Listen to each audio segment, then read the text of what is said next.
Hi everyone and welcome back. Today I'm making my first unboxing and installation video, which happens to be for a UTV cargo bag. I like to bring a lot of gear with me on my annual 7 to 10 day adventure trips.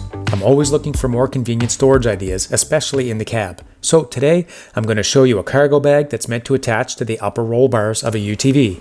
This particular bag is made by StarKnight MT and is marketed as a large roll cage storage bag. So let's take a look. My first impression of pulling the bag out was that the material seems very durable, and I don't know if it's waterproof, but it feels like it's probably water resistant to some level of degree. And there's several pockets on it. There's a large one in the middle, and on the outside of that large one there's two smaller ones. On each end there's two large pockets, and the material, like I said, seems pretty tough. The buckles on the front left pocket are also pretty tough, and here's a bit of a close-up of the buckle and the material so you can kind of see for yourself.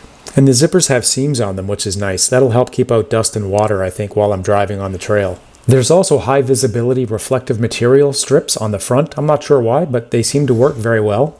So I attached it to the rear roll bar behind my seats in my 2015 Can-Am Commander, and the bag fit very well. It was almost perfect width. It took me less than 5 minutes to attach all the straps on the top and the sides. After lining it up, I tightened all the straps and it's ready to go. And anyway, I look forward to using it, and I'll do a follow-up video after I've had a chance to use it for a bit this summer to let you know how it holds up. That's it for now. Thanks for watching, everyone.